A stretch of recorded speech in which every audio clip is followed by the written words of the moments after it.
بسم اللہ الرحمن الرحیم۔ اچھا، میں بھی تم سے وہی کہتا ہوں جو یوسف علیہ السلام نے اپنے بھائیوں سے کہا تھا، آج تم پر کوئی ملامت نہیں، جاؤ سب لوگ آزاد ہو۔ نبی اکرم صلی اللہ علیہ وسلم نے کن کن لوگوں کو فتح مکہ کے موقع پر عام معافی دی، یہ سب بتائیں گے ہم آپ کو آج کی اس ویڈیو میں۔ ویڈیو کو شروع کرنے سے پہلے چینل کو سبسکرائب کر بیل کے آئیکن کو پریس کریں۔ میں محمد اظہر اور آپ دیکھ رہے ہیں سٹوری لائن انفو۔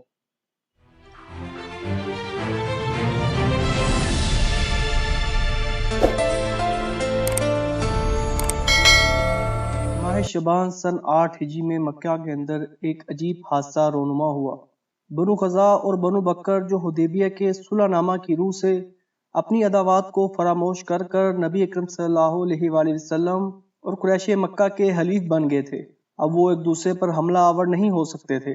بنو بکر کی نیت بگڑی اور اس کے سردار نے بنو خزاع سے بدلہ لینا چاہا۔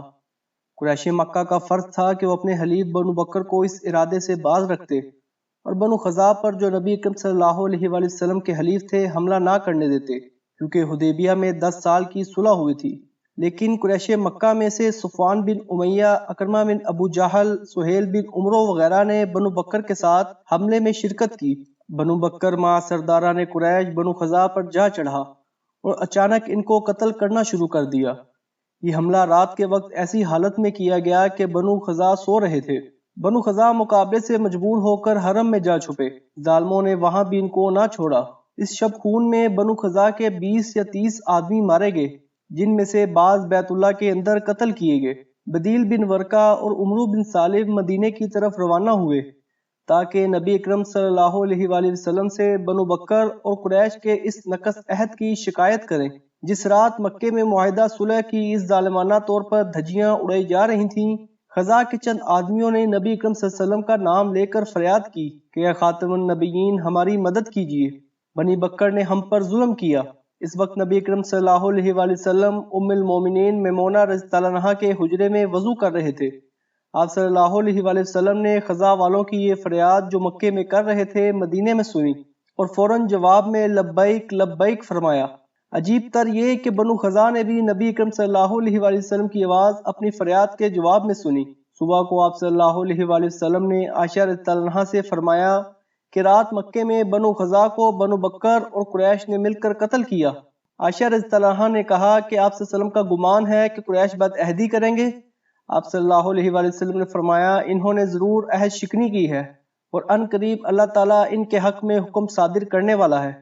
کئی روز بعد بدیل بن ورقہ اور عمرو بن سالم خزاعی مدینے میں پہنچے، قریش مکہ کی عہد شکنی اور مظالم کی شکایت کی۔ آپ صلی اللہ علیہ وآلہ وسلم نے بنو خزاع کے ان لوگوں کو تسلی دی اور کہا کہ ہم تمہاری امداد کو ضرور پہنچیں گے۔ ان لوگوں کو آپ صلی اللہ علیہ وسلم نے مدینے سے مکے کی جانب رخصت فرمایا۔ جب یہ لوگ مدینے سے رخصت ہوئے تو آپ صلی اللہ علیہ وسلم نے فرمایا کہ ابو سفیان مکے سے مدت صلح بڑھانے اور عہد کو مضبوط کرنے کے لیے روانہ ہو گیا، لیکن وہ ناکام واپس جائے گا۔ مکے والوں کو جب اپنی کرتوتوں کے نتائج پر غور کرنے کا موقع ملا تو وہ بہت خائف ہوئے اور ابو سفیان کو روانہ کیا کہ مدینے میں جا کر شرائط صلح از سر نو قائم کرے۔ ادھر نبی اکرم صلی اللہ علیہ وسلم نے مسلمانوں کو حکم دیا کہ سفر اور لڑائی کی تیاری شروع کر دو۔ ساتھ ہی آپ صلی اللہ علیہ وسلم نے جنگ کی اس تیاری کو پوشیدہ رکھنے کی تاکید فرمائی۔ ابو سفیان نے مدینے میں آ کر نبی اکرم صلی اللہ علیہ وآلہ وسلم، ابو بکر صدیق، عمر فاروق اور علی رضی اللہ عنہم سے الگ الگ باتیں کرنا شروع کی، مگر کسی نے اس کا جواب نہ دیا۔ اس کو بڑی مایوسی ہوئی۔ آخر علی رضی اللہ عنہ نے اس کے ساتھ یہ مذاق کیا کہ اس سے کہا کہ تو بنی کنانہ کا سردار ہے، مسجد نبوی صلی اللہ علیہ وآلہ وسلم میں کھڑے ہو کر بآواز بلند یہ اعلان کر دے کہ میں صلح کی میعاد کو بڑھاتا ہوں اور عہد و اقرار کو مضبوط کیے جاتا ہوں۔ ابو سفیان نے اسی طرح کھڑے ہو کر مسجد میں اعلان کیا اور فوراً مدینے سے روانہ ہو گیا۔ جب وہ مکے میں پہنچا تو قریش مکہ نے اس کا خوب مذاق اڑایا اور کہا کہ علی نے تیرے ساتھ تمسخر کیا تھا، بھلا معاہدے کہیں اس طرح کرتے ہیں؟ ابو سفیان کو اس پر بڑی ندامت حاصل ہوئی۔ ابو سفیان کی روانگی کے بعد نبی اکرم صلی اللہ علیہ وآلہ وسلم نے صحابہ کرام کو مکے کی طرف روانگی کا حکم دیا۔ اس وقت تک خفیہ جنگ کی تیاریاں تو تمام صحابہ کرام کر رہے تھے، لیکن یہ کسی کو معلوم نہ تھا کہ اسلامی لشکر کس طرف کو روانہ ہوگا اور کس قوم یا علاقے پر حملہ ہوگا۔ اس احتیاط سے آپ صلی اللہ علیہ وسلم کا مطلب یہ تھا کہ قریش کو قبل از وقت اس حملے کی خبر نہ ہونے پائے۔ 11 رمضان المبارک سن 8 ہجری کو آپ صلی اللہ علیہ وآلہ وسلم 10,000 صحابہ کرام کے ساتھ مدینے سے روانہ ہوئے۔ قریش ابو سفیان کے ناکام واپس آنے سے بہت پریشان تھا۔ ان کو مسلمانوں کے ارادے کی بھی کوئی اطلاع نہ تھی، نہ ان کے جاسوسوں اور حلیف قبائل نے ان کو کوئی اطلاع دی تھی۔ نبی اکرم صلی اللہ علیہ وآلہ وسلم مدینے سے روانہ ہو کر نہایت تیز رفتاری سے مکے کی طرف جا رہے تھے کہ مقام جفا میں پہنچے تھے کہ آپ صلی اللہ علیہ وسلم کے چچا عباس بن عبد المطلب ماں اپنے اہل و عیال مسلمان اور مہاجر ہو کر مدینے کی طرف آتے ہوئے ملے۔ آپ صلی اللہ علیہ وآلہ وسلم نے ان کے اہل و عیال کو مدینے کی طرف بھجوا دیا اور عباس رضی اللہ عنہ کو اپنے ہمراہ لیا۔ اسلامی لشکر بڑھتا ہوا مکے کے قریب وادی مرہ الزہران میں، جو مکے سے 4 کوس کے فاصلے پر ہے، پہنچ گیا۔ ابھی تک مکے والے بے خبر تھے۔ ان کو یہ بھی معلوم نہ تھا کہ مسلمان اس عہد شکنی کی ہم کو کیا سزا دیں گے۔ مرہ الزہران میں شام کے وقت لشکر اسلام پہنچ کر خیمہ زن ہوا۔ رات ہونے پر چرواہوں کے ذریعے سے مکے میں خبر پہنچی کہ وادی مرہ الزہران میں ایک لشکر عظیم خیمہ زن ہے۔ یہ خبر سن کر ابو سفیان تفتیش کی غرض سے نکلا۔ بدیل بن ورقہ اور حکیم بن حزام بھی اس کے ہمراہ تھے۔ اسلامی لشکر گاہ میں نبی اکرم صلی اللہ علیہ وسلم کے حکم کے مطابق ہزار ہزار کے دستوں نے الگ الگ پڑاؤ ڈالے اور سب نے آگ روشن کر رکھی تھی۔ ابو سفیان نے جب دور سے آگ روشن دیکھی تو وہ حیران رہ گیا کہ اتنا بڑا لشکر کہاں سے آ گیا۔ بدیل بن ورقہ خزائی نے کہا کہ یہ خزا کا لشکر ہے۔ ابو سفیان نے سن کر حقارت امیز لہجے میں جواب دیا کہ خزا کی کیا مجال کہ اتنا بڑا لشکر لا سکے، وہ ایک ذلیل و قلیل قوم ہے۔ رات کی تاریکی میں عباس رضی اللہ عنہ نے ابو سفیان کی آواز پہچان لی اور وہ اسی خیال سے نکلے تھے کہ مکے کا کوئی بااثر آدمی ملے تو اس کو خطرے سے آگاہ کر ترغیب دوں کہ اب مسلمان ہو جانا ہی تمہارے لیے مناسب ہے۔ انہوں نے فوراً ابو سفیان کو آواز دی اور کہا کہ یہ لشکر محمد صلی اللہ علیہ وآلہ وسلم کا لشکر ہے اور صبح مکے پر حملہ آور ہوگا۔ ابو سفیان کے ہوش و آواز اڑ گئے اور عباس رضی اللہ عنہ کے قریب آ کر کہا کہ پھر اب کیا تدبیر کریں؟ عباس رضی اللہ عنہ نے کہا کہ تم میرے پیچھے خچر پر سوار ہو جاؤ، میں تمہیں رسول اللہ صلی اللہ علیہ وآلہ وسلم کے پاس لیے چلتا ہوں، وہیں تم کو امان مل سکے گی۔ ابو سفیان بلا تعمیل خچر پر سوار ہو گیا اور اس کے دونوں ہمراہی مکے کی جانب چلے گئے۔ عباس رضی اللہ عنہ ابو سفیان کو اپنے پیچھے سوار کیے ہوئے جب اسلامی لشکر کی طرف لوٹے تو عمر فاروق رستے میں ملے۔ انہوں نے ابو سفیان کو پہچان لیا اور قتل کرنا چاہا، لیکن عباس رضی اللہ عنہ خچر کو بڑی تیز رفتاری سے نکال کر لے گئے۔ عباس رضی اللہ عنہ نبی اکرم صلی اللہ علیہ وآلہ وسلم کی خدمت میں پہنچے۔ ان کے بعد عمر رضی اللہ عنہ بھی ان کی خدمت میں حاضر ہوئے اور عرض کیا کہ یا رسول اللہ صلی اللہ علیہ وآلہ وسلم، یہ کافر بلا شرط قابو میں آ گیا، حکم دیجئے کہ اس کی گردن اڑا دوں۔ عباس رضی اللہ عنہ نے کہا کہ میں ابو سفیان کو امان دے چکا ہوں۔ عمر رضی اللہ عنہ نے پھر اجازت چاہی تو عباس رضی اللہ عنہ نے کہا کہ عمر، اگر تمہارے خاندان کا کوئی شخص ہوتا تو تم کو اس کے قتل میں اتنا اصرار نہ ہوتا۔ عمر فاروق رضی اللہ عنہ نے عباس رضی اللہ عنہ کو جواب دیا کہ عباس، مجھ کو تمہارے مسلمان ہونے کی اس قدر خوشی حاصل ہے کہ اپنے باپ کے مسلمان ہونے کی اس قدر خوشی نہ ہوتی، کیونکہ میں جانتا ہوں کہ نبی اکرم صلی اللہ علیہ وآلہ وسلم تمہارے مسلمان ہونے کے خواہاں تھے۔ ان دونوں حضرات میں اس قسم کی باتیں ہوئیں تو نبی اکرم صلی اللہ علیہ وآلہ وسلم نے حکم دیا کہ اچھا، ابو سفیان کو ایک رات کی مہلت دی جاتی ہے، اور پھر عباس رضی اللہ عنہ سے فرمایا کہ ابو سفیان کو تم اپنے ہی خیمے میں رکھو۔ عباس رضی اللہ عنہ نے ابو سفیان کو رات بھر اپنے پاس رکھا۔ صبح کو ابو سفیان نے مسلمان ہونے کا فیصلہ کیا اور نبی اکرم صلی اللہ علیہ وآلہ وسلم کی خدمت میں حاضر ہو کر اسلام قبول کر لیا۔ عباس رضی اللہ عنہ نے آپ صلی اللہ علیہ وآلہ وسلم کی خدمت میں حاضر ہو کر عرض کیا کہ ابو سفیان ایک جا پسند آدمی ہے، آپ صلی اللہ علیہ وآلہ وسلم اس کو کوئی خاص عزت بخشے۔ آپ صلی اللہ علیہ وآلہ وسلم نے فرمایا، اچھا، جو شخص خانہ کعبہ میں پناہ لے گا اس کو امان دی جائے گی، اور جو شخص ابو سفیان کے گھر میں پناہ لے گا اس کو بھی امان دی جائے گی، اور جو شخص اپنے گھر کا دروازہ بند کر کر بیٹھا رہے گا وہ بھی امان میں رہے گا، اور جو شخص بغیر ہتھیار لگائے راہ میں ملے گا اس سے بھی کوئی اعتراض نہ کیا جائے گا۔ ابو سفیان اپنی یہ عزت افزائی دیکھ کر بہت خوش ہوئے۔ اسی وقت اسلامی لشکر مسلح ہو کر مکے کی طرف بڑھا۔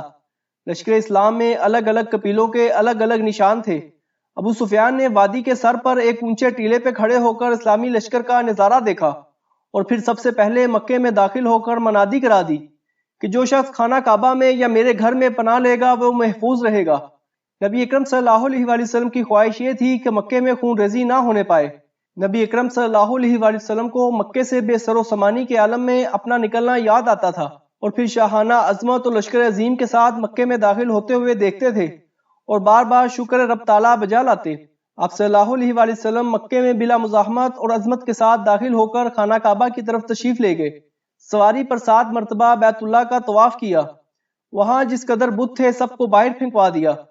پھر عثمان بن طلحہ رضی اللہ عنہ حاجب کعبہ سے کنجی لے کر خانہ کعبہ میں داخل ہوئے، نماز ادا کی، پھر خانہ کعبہ کے دروازے پر کھڑے ہو کر ایک تقریر فرمائی۔ اہل مکہ بھی وہاں گردنیں جھکائے خوف اور شرمساری کے عالم میں آپ صلی اللہ علیہ وسلم کے سامنے مجرمانہ انداز میں کھڑے ہوئے تھے۔ آپ صلی اللہ علیہ وسلم نے فرمایا، اللہ ایک ہے جس کا کوئی شریک نہیں، اس نے اپنا وعدہ سچ کر دکھایا، اپنے بندے کی مدد کی اور سارے گروہوں کو شکست دی۔ کسی شخص کو جو اللہ تعالیٰ اور رسول پر ایمان لایا ہے یہ جائز نہیں کہ وہ مکے میں خون ریزی کرے، کسی سرسبز درخت کا کاٹنا بھی اس میں جائز نہیں۔ میں نے زمانہ جاہلیت کے تمام رسوموں کو پاؤں میں مسل دیا، مگر مجاورات کعبہ اور حاجیوں کو آب زمزم پلانے کا انتظام باقی رکھا جائے گا۔ اے گروہ قریش، تم کو اللہ تعالیٰ نے جاہلیت کے تکبر اور ابا پر فخر کرنے سے منع فرما دیا۔ کل آدمی آدم علیہ السلام سے اور آدم علیہ السلام مٹی سے پیدا ہوئے۔ اے گروہ قریش، تم کو معلوم ہے میں تمہارے ساتھ کیا سلوک کروں گا؟ اس سوالیہ فکرے کو سن کر قریش یعنی اہل مکہ نے کہا، ہم آپ صلی اللہ علیہ وآلہ وسلم سے بھلائی کی توقع رکھتے ہیں، کیونکہ آپ صلی اللہ علیہ وسلم ہمارے بزرگ بھائی اور بزرگ بھائی کے بیٹے ہیں۔ آپ صلی اللہ علیہ وآلہ وسلم نے جواب سن کر فرمایا، اچھا میں بھی تم سے وہی کہتا ہوں جو یوسف علیہ السلام نے اپنے بھائیوں سے کہا، آج تم پر کوئی ملامت نہیں، جاؤ تم سب لوگ آزاد ہو۔ اس خطبے سے فارغ ہو کر آپ صلی اللہ علیہ وسلم کوہ صفا پر جا بیٹھے اور لوگوں سے اللہ اور رسول کی اطاعت کی بیعت لینے لگے۔ مردوں کی بیعت سے فراغت پا کر آپ صلی اللہ علیہ وسلم نے عمر بن الخطاب کو عورتوں سے بیعت لینے پر مامور فرمایا اور خود بنفس نفیس ان کے لیے استغفار کرتے رہے۔ صفوان بن امیہ فتح مکہ کے بعد بخوف جان یمن کی طرف بھاگ گیا۔ عمیر بن وہب نے جو اس قوم سے تھے، نبی اکرم صلی اللہ علیہ وآلہ وسلم کی خدمت میں حاضر ہو کر صفوان کے لیے امان طلب کی۔ آپ صلی اللہ علیہ وآلہ وسلم نے اس کو امان دی اور اس امر کے ثبوت کے غرض سے اپنا امامہ جو مکے میں داخل ہوتے وقت آپ صلی اللہ علیہ وآلہ وسلم کے سر مبارک پر تھا مرحمت فرمایا۔ عمیر بن وہب صفوان کو یمن کے قریب سے واپس لائے۔ اس نے نبی اکرم صلی اللہ علیہ وآلہ وسلم سے 2 مہینے کی مہلت طلب کی۔ آپ صلی اللہ علیہ وآلہ وسلم نے 4 مہینے کی مہلت عطا فرمائی۔ یہ صفوان وہ شخص تھا جس نے مسلمانوں کو مکے میں داخل ہوتے وقت مزاحمت کی تھی اور پھر تاب مقادمت نہ لا کر فرار ہو گیا۔ یہی حالت اکرمہ بن ابی جہل کی بھی ہے، اس کو بھی آپ صلی اللہ علیہ وسلم نے معاف فرما دیا۔ یہ دونوں جنگ حنین کے بعد بخوشی مسلمان ہو گئے۔ خانہ کعبہ کے بتوں کا ٹوٹنا گویا تمام ملک عرب کے بتوں کا ٹوٹنا تھا۔ اسی طرح قریش مکہ کا اسلام میں داخل ہو جانا اور اسلام کی اطاعت اختیار کرنا سارے ملک عرب کا متی ہو جانا تھا، کیونکہ تمام قبائل کی آنکھیں قریش مکہ کی طرف ہی لگی ہوئی تھی کہ وہ اسلام اختیار کرتے ہیں یا نہیں۔ فتح مکہ کے بعد بہت سے قریش مسلمان ہو گئے، لیکن بہت سے اپنے کفر اور بت پرستی پر قائم رہے۔ کسی کو زبردستی اسلام میں داخل کرنے کی کوشش متلقہ نہیں کی گئی، بلکہ مدہ صرف امن و امان قائم رکھنا تھا۔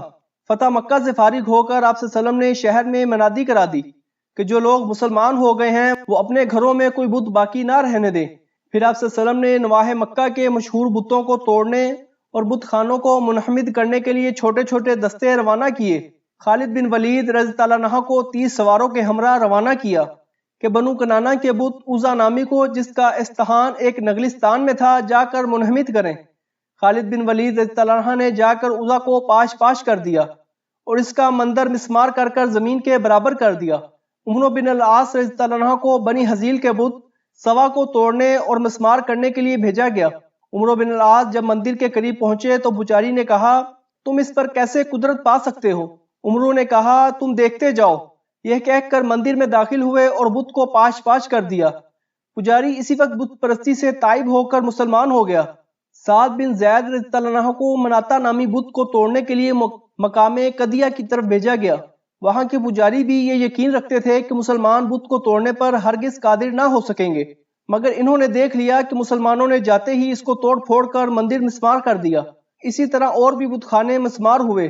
اس کے بعد بعض قبائل کی طرف تبلیغ اسلام کے لیے آپ صلی اللہ علیہ وسلم نے وفد روانہ کیے۔ خالد بن ولید رضی اللہ عنہ جزمیہ کی طرف بھیجے گئے۔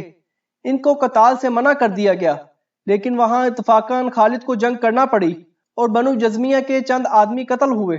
ان کا اسباب مال غنیمت کے طور پر خالد بن ولید رضی اللہ عنہ جب لے کر مکے واپس آئے تو نبی اکرم صلی اللہ علیہ وسلم نے اس واقعے سے اظہار افسوس فرمایا۔ بنو جزمیہ کا مال و اسباب اور اس کے مقتولین کا خون بہا نبی اکرم صلی اللہ علیہ وسلم نے علی رضی اللہ عنہ کے ہاتھ جزمیہ کے پاس واپس بھجوایا۔ فتح مکہ کے بعد آپ صلی اللہ علیہ وسلم مکہ مکرمہ میں 15 روز تک مقیم رہے اور نمازیں برابر قصر فرماتے رہے۔ آپ صلی اللہ علیہ وسلم کے زیادہ قیام سے انصار کے دل میں اندیشہ پیدا ہوا کہ شاید اب آپ صلی اللہ علیہ وآلہ وسلم مکے میں رہیں اور مدینے کو واپس نہ جائیں گے۔ نبی اکرم صلی اللہ علیہ وآلہ وسلم کی مدینہ کو واپسی، یہ بھی 8 ہجری کے واقعات ہیں جو ہم آپ کو اس سے اگلی قسط میں سنائیں گے۔ اپنا اور اپنے گھر والوں کا خیال رکھیں۔ اللہ آپ کا حامد و ناصر۔